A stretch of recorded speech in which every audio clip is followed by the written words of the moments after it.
Hi, I'm Faith. And I'm Neysa. And this is Go Ladies, a podcast about navigating life, love, and so much more from a 40-plus perspective. I'm in bed excited over you. If I was your girl, I just wait. I make you all out my head. Girl. See? Ask who it belongs to.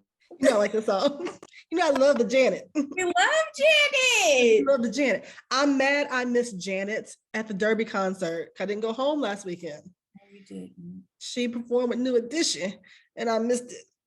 I saw her rehearsal. She looked really good. She does look good. Janet can get snatched when she need to get snatched. Janet really can. But I love that she allows herself to get chunky. She eats the bread. And then when it's time to perform, she brings it together. She brings it together. She over 50. She is. And fabulous. Absolutely. Fabulous. Okay. So, hi. Go ladies. Who are you? Hi, I'm Faith. Thank you. We just start talking, like people know. Hi, I'm Neysa. Welcome to the Go Ladies show. Super excited to be here. As you see, Faith's gonna dance and gyrate, and I'm gonna look like this at her most of the show. But today's show is different. Yes, it is. Why? We have a special guest. I don't know that part. You sing it again. You don't even know the words to Janet, and you see her trying to sing to Janet. I did the routine in high school. Anyways, hello. I clearly joined at a very musical moment for Faith. It's like this every week. It's like this. I love those musical moments. She's gonna gyrate and sing at the beginning of every show. It's just who she is. Go Faith. Go Faith. We have not introduced you yet. So let me tell the people who you are. So as you know, you're joining the Go Ladies podcast, Faith and Neysa, if you missed the beginning. And we have an amazing guest today, someone I've known for daggone near over half of my life at this point, which is crazy to think about. Miss Keri Kelly. She is a life coach extraordinaire. She should be like have her own show on the own channel, like Fix My Life. She speaks mine 5 million times, and you know, my shit be broke down. And she comes to the rescue all the time. She is smart. She's amazing. Unfortunately, she is not in our sorority that me and Faith are in, but she's in, you know, another great organization that shall not be named, and is an amazing. Put your pinky down. And is an amazing TSU Tiger. So, hello, Kerry. Hello, Go Ladies. Hi, Neysa. Hi, Faith. Thanks for letting me join you today. You know you can join whenever. Join the party. Yes. So look, our podcast is real simple, real easygoing. We're just girlfriends talking as a kiki. What we do at your house, we just do it online now. So that's it. I love it. I love We're it. excited to have you. We're a music video at Carrie's house too. We do make music videos and karaoke. We are overdue for the next music video. Yes. Yeah, and maybe a pool party. That too. That's part of the Pool music party video. and karaoke. Definitely at the same time. At the same time. That'll work. So what's going on? I want to hop right into it. So I have found my next husband, and I think that y'all should now just call me Mrs. Williams because I believe in the arts. And if you haven't seen my next husband, Jesse Williams, who is an amazing actor, who was nominated for a Tony, who is on Broadway right now. I mean, that's all I want to say is that I can't nominate Neysa. And why is Neysa blushing? I mean, just talk about her, like real blushing. Okay, so let me set it up because clearly Neysa needs to gather herself. So Jesse is in this play. Is it a play or musical? I can't recall. Broadway. Not that it matters. It's on Broadway. Yes. And he is nude, full frontal, in one of the scenes, taking a shower. Praise the Lord. Now, in theater in general, you shouldn't have your phone out. Anyway, they tell you that, no pictures, no whatever. But in this for this particular show, you had to lock your phone up. You were supposed to lock your phone up, but somebody did not, and they snapped. Thank them. And there's video and still photos, etc., circulating on the World Wide Webs of his third egg. Manhood. Yes. There we go. So that's what we're talking about. And it's everywhere. And I love them. So both of you have seen it? Yes? Yes. And clearly Neysa has gotten over Denzel, The Rock, Lenny Kravitz. No. The Rock stays. Okay. The Rock. The But Rock stays. But Jesse has moved to the top of the list. Barack Hussein Obama. Yeah, she interrupted. Barack Hussein Obama.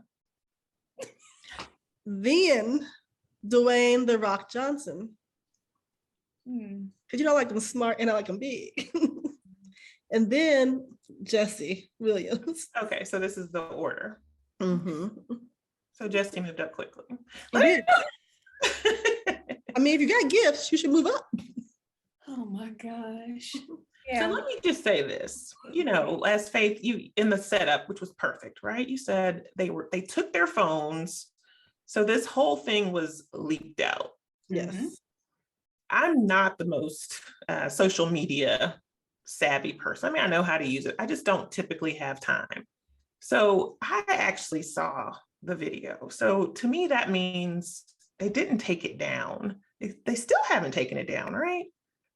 So it was likely a very intentional leak. Yes, maybe. I mean, conspiracy theory much? Maybe. I mean, tickets, people are going to the show. I'm sure ticket sales have rocketed. Skyrocketed. We didn't know he was naked. This show's been running and we didn't know he was naked. I don't know how sales were before, but I was contemplating flights and the ticket. Like, I like New York. Let's go. I am going to New York in this summer, so let me see if it's still running. Just to check it out, because we love the arts. We support the arts. Support the arts. They've had a rough few years. They really did. They really did. Lights went out on Broadway, but they're back. And they're on Jesse. All lights on Jesse. Spotlight, flashlight, hey. Red light. Green light. Yes. Kept looking at it all day. Like, let me look again. Hey. And then people are like, are we sure it's him? Yes. Different angle. That's him. Charlemagne tried to say it was a prosthetic. It was it's like, really? Don't be jealous. Hey, hater. Don't be jealous. Hater much. Oh, yes. That's the tea. Yes, and I like to sip. So, but that's good tea, because we've had a lot of heavy stuff we've had to deal with in the past few weeks and different topics we've talked about. So it's true. That is true. So it's been good. We were deserving of some good Black news, and that's definitely good news. So the Lord has blessed him real good. Abundantly. Very, very blessed. Abundantly. In other, I'm not gonna say bad. I'm gonna say other because I'm trying not to speak ill of the deceased, but in other Black man news, we know that Kevin Samuels, the often misogynistic and often criticized, I don't know what his show host, blogger, I don't know what he really called his show, but passed away. Yeah, that's all I got on that one right there. So, okay. Let me say this. Because listen, Kerry, I have like to say, so I'm gonna let you talk. So she's pass the mic. Okay, so Neysa and I kind of talked about this earlier, but my take on it, I mean, he is dead and he's not here to defend him. Rest in peace. Right. The issue I have with people like, I don't know, being joyful is that, to my knowledge, he didn't commit murder. He didn't hurt anybody. And you're like happy. I know Neysa have a lot to say. He said things people didn't like. Okay, people do that every day. That's just my opinion. He said stuff people just didn't like. And they're like, yeah, that nigga gone. I'm like, yeah, he's still something. But for me, I'm like, that's still nobody's child and parent. To my knowledge, he has children. He does. You know? And I'm like, that's still a loss for them. But that's me in my emotional intelligence that I'm trying to develop. You know what I mean? So the people were just like, yeah, he gone. I'm just like, wow, I'm praying for you. So that's kind of, yeah. I mean, I don't know. But yes, he said a lot of things that people did not like, didn't agree with, you know, gaslighting, misogynistic, like you said. Yeah, he passed, and the 911 tapes have been released, and the young lady, whoever she was, called 911, and we don't really know what happened though. We don't have the official report yet, do we? Oh, what did they say? I missed that part. Yeah. Wasn't it a heart attack? A heart attack? Yeah, they spent the night together. She's a nurse. He said he wasn't feeling well. Okay. And he then collapsed, and she called 911, and of course, as a nurse, tried to work on him. Yeah. Is my understanding. People were like, "Oh, they died in the act." My understanding, they didn't die in the act of sex; that he died the next day. Of course, after post-coitus, my understanding. But you know, that's that on that. Here's my take on it, and I'm being respectful because number one, like you said, he has a mother and he does have children, and I feel bad for them. Right. You know, I feel bad for anyone that loses a loved one. You made your living intentionally tearing down Black women and playing into the nigcel, which is Black incel audience. When you do that and you make your living tearing down Black women, you should not expect Black women to shed a tear when you demise. You know, I am wondering who will take his spot, because somebody will. Of course. I'm also seeing a lot of people, Black men in particular, talking about him as he was an icon or a martyr, and this whole rewriting history. To me, that is the most problematic. We have to see the signs, and the chasm for me between Black women and Black men seems to be growing because of voices like this. He can be right part of the time. Like, I do believe you need to ask for in a mate what you're ready to deliver, right? I can't ask somebody who has $3 million and abs of steel and I like going to the gym. That just doesn't make sense. You know what I mean? Right. You can shop in the store you can afford. I do believe that. But you can say that without being an asshole and tearing people down and rating their looks and all this stuff. Like, why?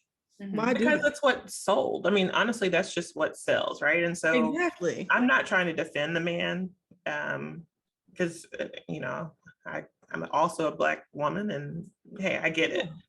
But I mean, could it have been somewhat of his, you know, persona, his character? I'm sure. What was making money for him? Maybe. He knew that he was inciting. Anytime that you can polarize, you know, have it those polarizing points of view, you're going to draw an audience. Of course. People that hate you and people that love you. That's what sells, especially these days. Of course.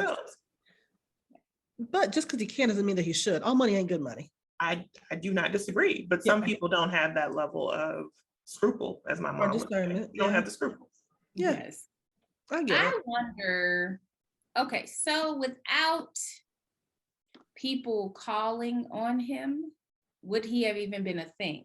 I think that, I don't want to say that's the part that's missing, but people act like, and I'm not there, I don't know the whole production value, how it was done, but to my knowledge, these women sought him out to ask him these questions. So it's not like he was like, I'm about to tear you down, let me get all the Black women and line them up. No, they called in. So it's like, if you're not doing that, then he doesn't get to exist. So that's kind of for me where I'm like, you called him. Even now, it's the controversy that's keeping the conversation going, right? It's the same thing that happened in life is happening in death. It doesn't have to be the right topic that people talk about. You know? But let's talk about, you know, we all watch Jerry Springer. We all watch Ricky Lake. They had guests who went on the show. They chose to be on the show. That does not mean that it wasn't exploitive. Mhm. You know? Correct. I mean, I remember when Oprah made a conscious decision to pivot her show away from that type of stuff. Oprah's show wasn't always love and light. No. Oprah's show initially has some, has some grit in it, some griminess. And one could argue that that's what she had to do to get the following. Possibly. To get attention. Yeah. So I mean, again, the man's gone. That voice is gone. Obviously, I'm not going to miss that voice. I do feel for, like I said, his family who are going to miss his voice, and who do know him personally and, know that he was a nice man or not. But I'm not going to miss that. And we've already seen some of the fallout from that. Faith, you sent us today a clipping about a guy talking about independent women. Yeah. He's like 30s, in his 30s. And he's just talking about essentially he wants a wife. Like in the extended clip, he uses the word wife. He's like, I want a wife, but I don't want an independent woman. I want somebody who wants to be interdependent, and I'm looking for a partner. And like for him, the whole independent woman just isn't attractive, essentially, to him. So that's kind of the long and short of it. But yeah, it was interesting to listen to the whole thing. Look, both of you are a wife. You have been a wife, so I'm interested to what y'all have to say. Do you want to go first, Keri?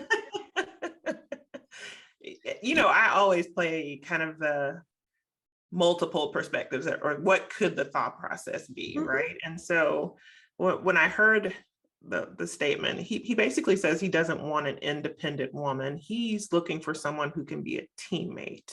And to me, those two things are not mutually exclusive. And I think that is the first flaw that I saw in the argument. Oh, I want someone, by being independent, then you're not looking to partner with or collaborate. Absolutely not. As someone who you want to partner in life, like you said, Faith, as someone who I am a married woman, right? So as someone who's married, and I got married at, later, as at 40, really. And so I'd lived an entire single life, and what I did know was me. And I also knew how to take care of myself, but I also knew that if I were to get married, it needed to be someone who could add to, and not, it's like, it has to be someone who can create a partnership, and could respect the fact that, hey, I have done this. And I always used to say, hey, I can do that by myself. I need someone that can, again, partner with, collaborate with. But that doesn't in any way mean that I'm not a teammate. If anything, I'm a great teammate. I wouldn't have great friends. I wouldn't have, all of those things if I weren't a good teammate. So I think those two things of independence and being a good partner just aren't mutually exclusive. That's the flaw. So I agree with you, Keri. So Faith, when she talks about it and gives you her summary, she says it in her sweet Faith voice. And she says, he talks about independent and blah, blah, blah, blah, blah. He didn't say it like that. He said, I don't want no independent woman because da, da, da, da. It's the way you say things and the way he threw out the word independent as if it was a swear word, as if it's negative. It is the exact same way. And let me think about this for a second.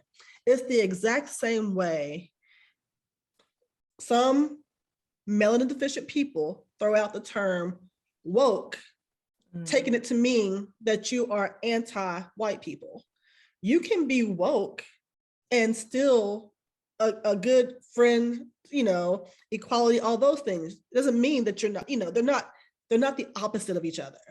And so when he says it with this such force and this tone that is so very negative, it's just like, dude, what? Like, and I think there's always that two things. Number one, men are always moving the bar.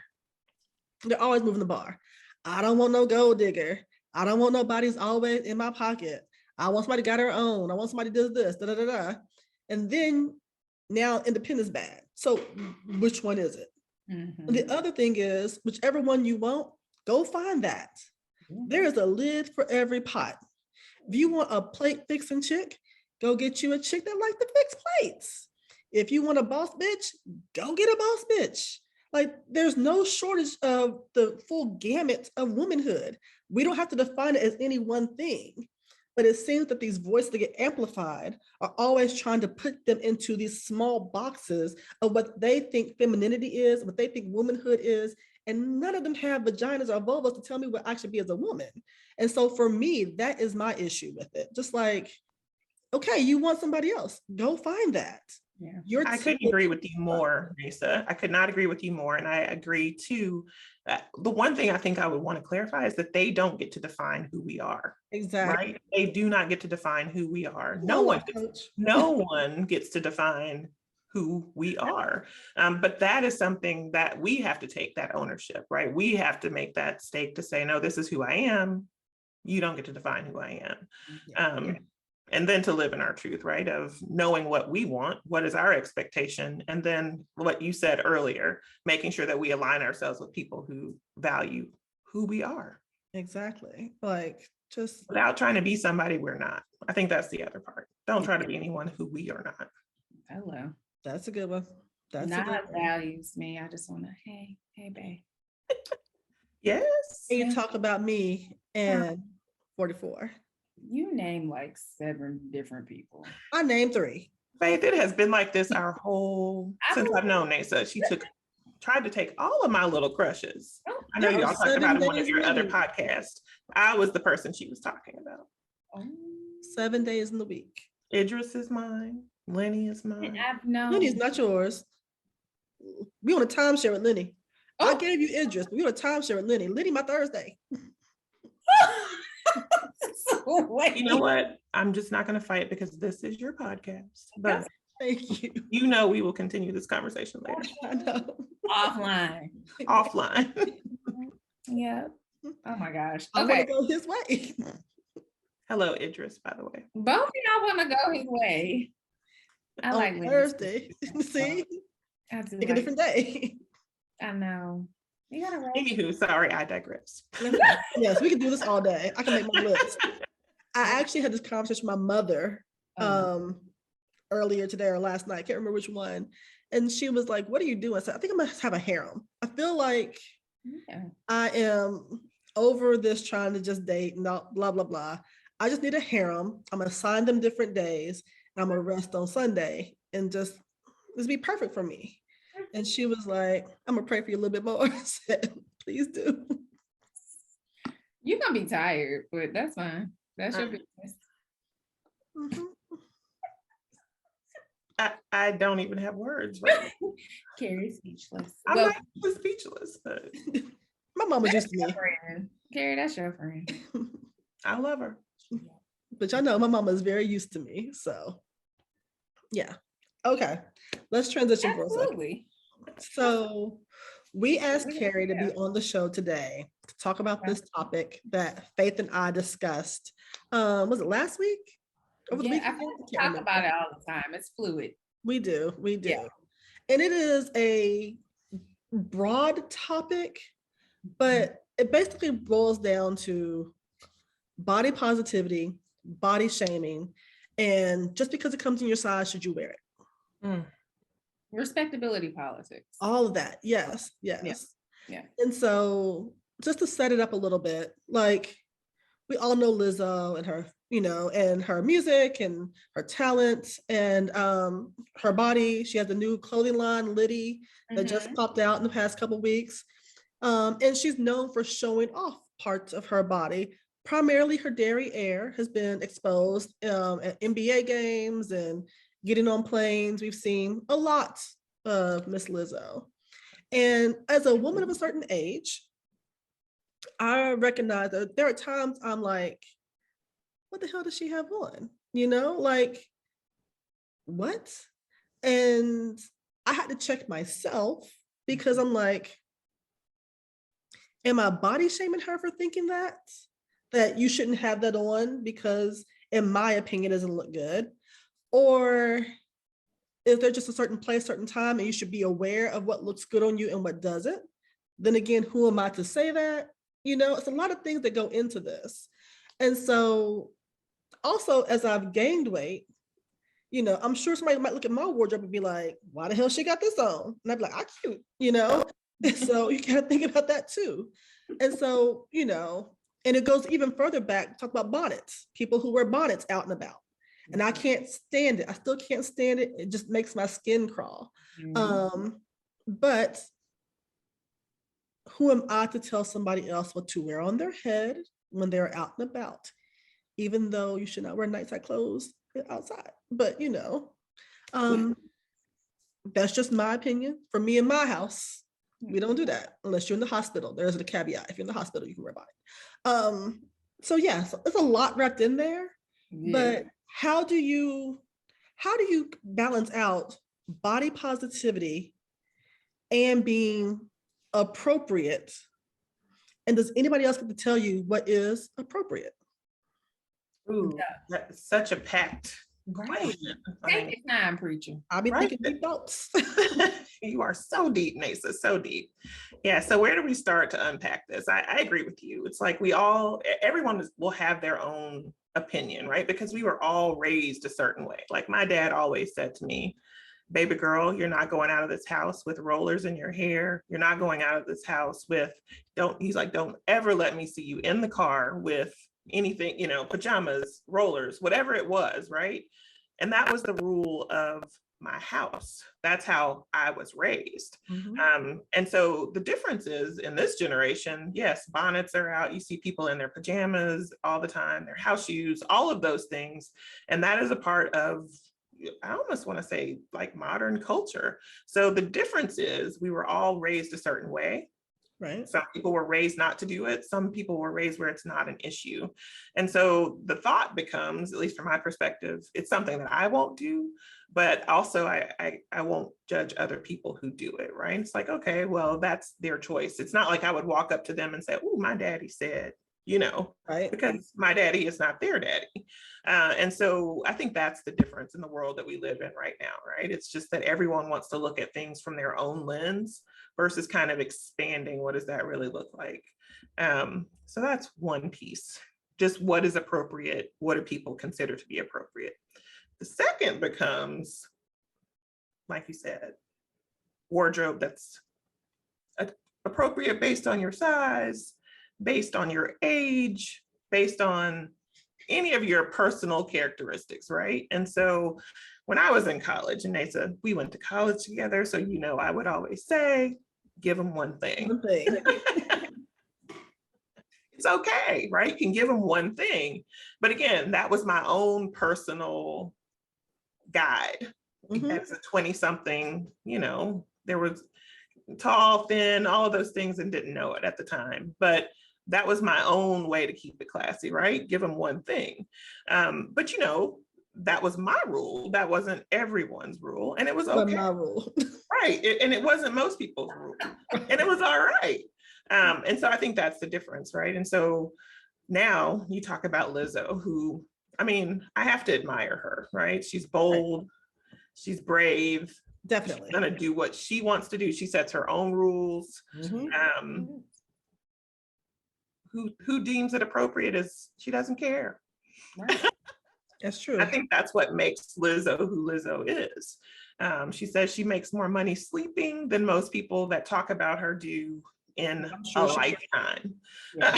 And I don't have that quote quite right, but basically she doesn't care. And so I think we look at her, I can say, because I'm a taller, fuller figured woman myself, and I don't need people to tell me what's appropriate for me to wear. And it shouldn't matter the difference between someone, you have extremes of that, right? You have people who are curvier, not or without curves. And I think people on both extremes are often judged in our society. People that don't have the curves are often just as critical of themselves as women who aren't. So I think it's good to see someone who, whether we like how much of herself she shows, right? But at least she's definitely making a statement that can't be ignored. So there I am being the devil's advocate yet again. You're so smart right down the middle. Faith, what do you think? Well, I just love, you brought up Lizzo, but like no one's talking about Meg. You know what I mean? That as a bigger woman, and I own that.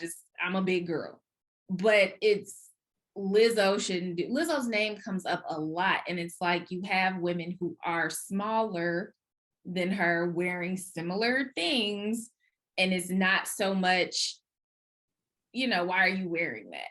And I hate to throw labels, but I really do feel like in America, we are so fat phobic. And I'm saying that as a fat girl. I mean, every other disease, oh my God, they're sick, alcoholism, you're a drug user. But no one talks about like eating, because it's like, oh, you can control that. But that's a problem. I mean, overeating, I'm not saying that that's Lizzo's thing. And it is something, I mean, and Neysa knows this guy, it's part of my soapbox, something I'm very passionate about.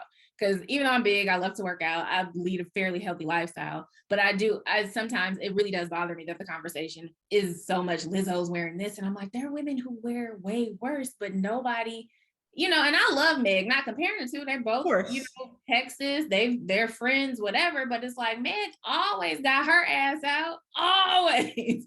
But it's not, Meg shouldn't be wearing that. So, I have my own personal things with the topic, but I also, as someone who likes fashion and likes to dress, I believe in wearing things that are flattering on you. But who am I to say, is that flattering or not? Are you comfortable? Does it make you happy? I don't know.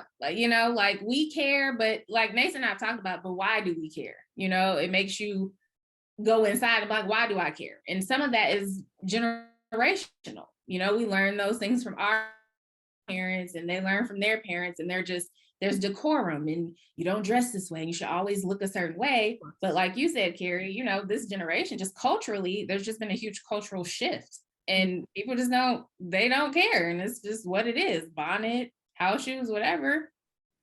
And like I say to some of the people that I chat with that, I always say there are consequences to our choices, whatever they might be, right? And so regardless if it's Meg, regardless if it's Lizzo, so that's a great example to bring up, Meg the Stallion. It still becomes a part of the brand, right? It's your brand, it's your personal reputation, it's how people perceive you without you saying one word. And the difference is those people are making a lot of money. Lizzo and Meg are paid. And so they don't necessarily have to walk into corporate America and have an interview and maybe see their hiney plastered across the internet, right? And so again, there becomes a personal choice that people who aren't Meg and aren't Lizzo have to make. Like if that's who they're emulating, it's like, okay, this is what they're doing, but where's your paycheck that would subsidize your choice? And so again, I agree with you. Like you said, fashion and appropriateness, sure, but there's also a brand and a perception that precedes you based on those choices that we make. Let's add this extra layer to it. I'm gonna go deeper. Go deeper, girl. Let's go. Respectability politics, right?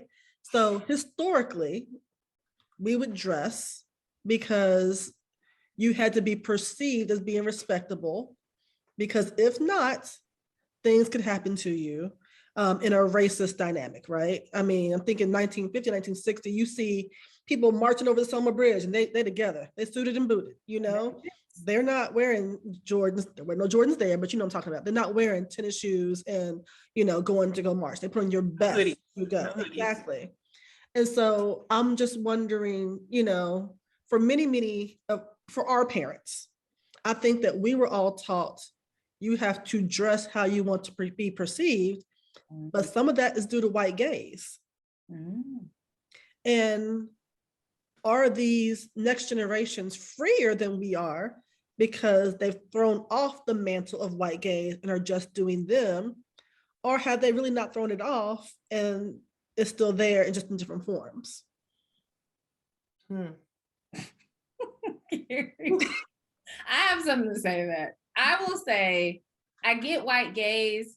Historically, though, Black people are the creators of culture. We have always been fly, back to the motherland. So for me, the whole we have always been fly, just historically. So to go to the bonnet and whatever, it's like, do you not know your heritage, where you come from? Just speaking dress-wise, like colorful garments in Africa, headdresses, earrings, jewelry, like that's what we come from. So I don't know that it's necessarily white gaze. I do get what you're saying, but I mean, I feel it's in our DNA just to be fly. I mean, that's me putting it simple. I know y'all are deep, but y'all are, but I love it. But for me, I'm like, we just fly. We've always been fly. We are the creators of cool. That's what we are. So I don't know. So are you saying that a bonnet and some flip flops are not cool though? That's why I'm like, it's to me, it's not. But it's not. But this podcast is a 40+ perspective. So we come from, like you said, your father telling you what you can and can't do. Neysa, your mom, you know what I mean? Same here, like wearing girdles, which are now Spanx, and like all of that's a part of it. And you didn't leave the house looking a mess, because what you're representing the house. It's not, I'm representing my family, but what if your family, y'all all at the store with bonnets on? So I've seen that too. That's true. And pajamas. I've seen it. Yeah. The whole family. Yeah. Go ahead, Keri. I got passionate. No, Neysa got something to say. No, go ahead and answer this question. I have another question. You know, I got another question. Okay, go ahead. So, and the next thing is, when did this change? I'm not going to call it negative. When did this change come about? For me, I'm thinking it came about in the Black community, specifically in the Black community, with the rise of Come As You Are Church. Yeah. I grew up Catholic and Baptist. I was raised Catholic, and Catholic church was always pretty casual. When we went to Baptist church, I have a parent who's both. So when we went to Baptist church, them dressed, those little white ruffle socks, them patent leather shoes better be on.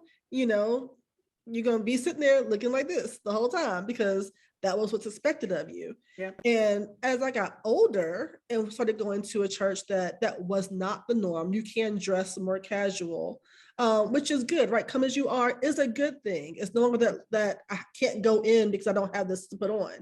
Mm-hmm. But if I'm no longer getting dressed for the most important being, you know, and giving him or her, whatever you call your Lord and Savior, your best, then do I need to give anybody else my best? You go to the symphony right now, people have on jeans at the symphony. Like, even the term symphony to me means I gotta put on a skirt, I gotta put on a dress, I gotta put on something, you know what I mean? That's what it means in my mind. It's the symphony, you know? But other people don't feel the same way. So I personally think that when you no longer give your best, dress your best, whatever your best might be for your God, then why would you put that effort in for your peer? I just wonder, if you're no longer dressing up for your God, is that when the change to where anything goes came about? I think completely fair. You're right. I think people's perception of what the best is different, right? So jeans became the dress pant of today. This day's era, you literally, a guy can put on a blazer and a pair of jeans, and it's the equivalent to what a business suit would have been a few years ago, right? It's just, that is the norm. So if we just look at all of the norms that have shifted, completely agree. And I think you're right, Neysa. Come to church the way you are would have never happened when I was a kid. I had those same roughly white socks that you did. You know, and I think the difference is now people just dress up for certain occasions, if that, Easter and maybe Mother's Day, or, you know, but yeah, that was just the norm. And so you're right, there was a level of decorum that your grandma expected you to have when you showed up. And the difference is, you're right, that's not what's expected today. And so, yeah, I think the world is a little bit more casual, just in general, a little bit more approachable. So is it all bad? Maybe not, but have we taken it to a place where we don't have the extreme of, you know, unless it's a formal occasion, you know, I think formal occasions, people do get booted and suited. But even now people wear sneakers, right? Sneakers, flats, and that just never, I think there's just been this whole shift in, nobody ever liked it, so why are we doing it? And I think that's just the difference. People are just so much more real with why is this the tradition? Why must we continue it, right? And so again, here I go playing both sides of the card, because would I show up at a formal event that way? Probably not. But do I get how things evolve to this place? Yeah, because I hate pantyhose, right? I just hate wearing them. Didn't want to wear them when I was a kid, and actually didn't. I was like, Mom, I'm not wearing anything that requires those.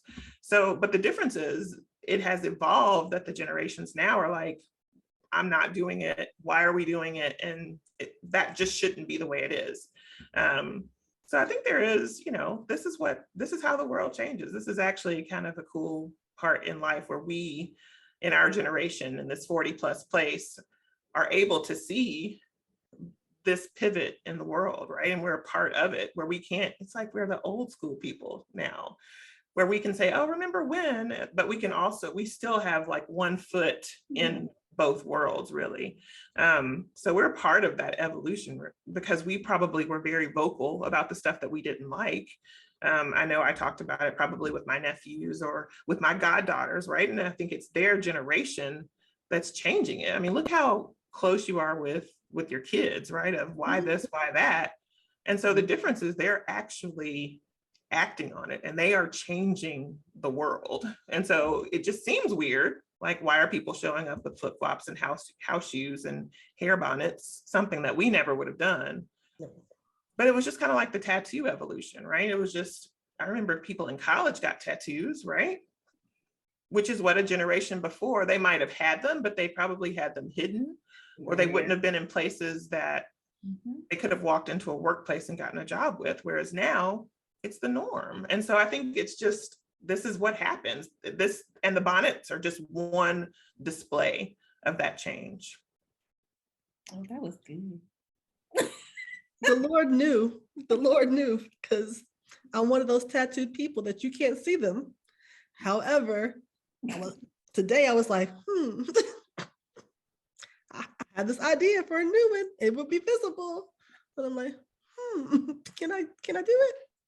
Right. But the difference is none of the others were. So now you're part of that change, right? And either someone has paved the way for you, or you're comfortable enough now to say, I'm good, I can do this. Sure. It wouldn't have happened 15 years ago. Didn't. Oh, no. I intentionally, I mean, obviously no one knows except for you guys didn't know, but I have a lot of tattoos, right? And so none of them are visible in professional attire. I have to take great pains if I'm going to a work social event to find formal wear that covers them for a work social event. And that's it's been difficult in the past. But I really did think earlier today, I was like, I really, really want this new one, and it would be visible. And so that's some food for thought. Oh, where, Neysa? Do tell. Too soon? Don't want to talk about it? Too soon. Okay. She's just going to surprise us, Faith. That's okay. Right. We'll get a part 2. Right. I just pop up with some newness, like the tattoo evolution. Yeah. Well, it's funny because even the bonnet, like me in this little headdress, I would have never done this years ago. I would be so self-conscious, and really? then I wouldn't have. But I know when like Erykah Badu came out, and and Jill, and they were like wearing it, and I think the first time I wore them was to a Jill Scott concert, and I felt comfortable there. But to wear it out, I would not do. But now I do, because I'm like, there's so many substitutions for a bonnet. That's my thinking. Like, I can put on a cap, or I can tie this up and still wear a cute little outfit or whatever. But yeah, I was very self-conscious. I'm like, you don't wear a scarf, you don't wear your head wrap, I mean, my last name's Arabic, but I'm not a Muslim. So I was like, unless it's a hijab, like, you don't, but I'm more comfortable with it now. And I've gone to the grocery store. I'll tie this on and go if I need to. So, but you know the history of head wraps and why Black women have historically did wear head wraps. Listen. Interesting story. Look it up. Yeah. I've taken enough detours. Continue. No, you did.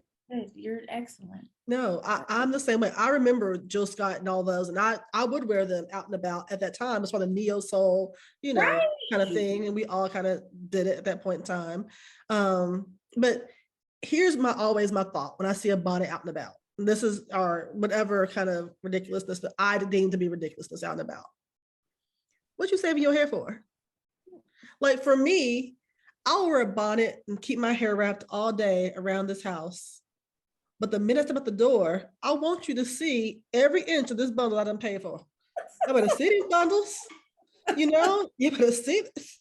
I paid good money and spent some time in Kimani's chair to get these bundles. So I want you to see them. Hello, bundles. Thank you. I'm not preserving my hair. Like, what am I preserving it for if it's not for the world? Like, step outside my door. What about when you're on a flight, a plane? I've seen plenty of people with bundles on plane. I'm sorry, wrapped. I do not fly with my hair wrapped.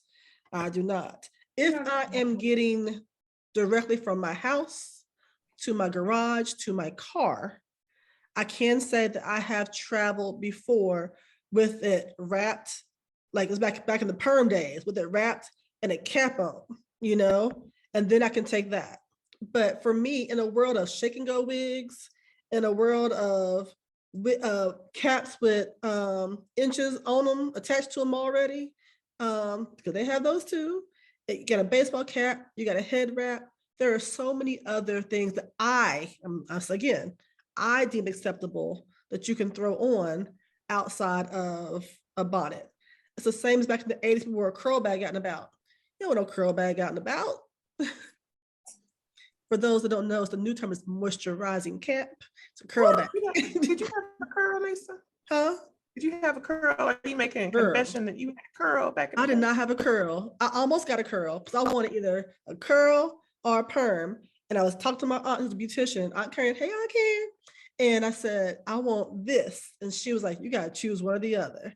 And Lord saw fit that I chose perm. Woo! Lord knew. God blocked it. Listen, when I went to college, one of my best friends, her roommate had a curl. And this for me is you was in Memphis. Don't count Memphis. Oh yeah. It was like it's late 90s, like don't count it. It's Memphis.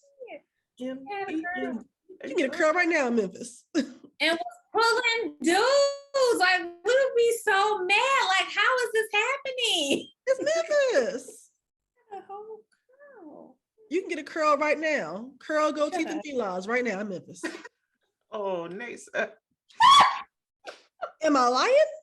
Oh God. I mean, you know. I'm not lying. And look, if they like it, I love it. It's Memphis. It's the Bluff. It's the 901. So I need the Grizzlies to win. Anyways. They playing right now, aren't they? No Grizzlies. Yeah. Mm-hmm. Anyways, continue. Okay. So this has been good. I like this. Those are all my questions. Moral of the story, do what you want. Hell. Apparently. You don't have to love it. It don't have to make sense to us. We don't have to love it or like it. Just govern yourself accordingly. But as I tell my nephews, there are always consequences to our choices. Close it out, Kerry. Keep in mind, it's not the choice I would make, but it's the choice that you make, and everyone should know that there are consequences to choices. Go into it eyes wide open. That seems like that's the to go right there. That's the to go. There are consequences for your choices. So thank you, Keri Kelly, for coming on our amazing show. I'm super excited that you joined us. You're welcome back at any time. I think I speak for me and Faith to say that. Yeah, this has been a lot of fun. And I'm sure there'll be other topics we'll have you on for your expertise because you're such wise counsel. If you don't have a friend like Keri, go get you one. But don't get mine. She's unavailable. Unavailable. That's my best friend. You're real big. Yeah, money. Yeah. All right. Bye, people. Follow us. Oh, I always forget to say that. You say that every week. Following us and continue to follow us and share and like. We're on YouTube and Instagram. And all your other listening platforms. iTunes, Spotify. So yes. Share. Okay, now I can say it. Okay. Bye, people. See you next time.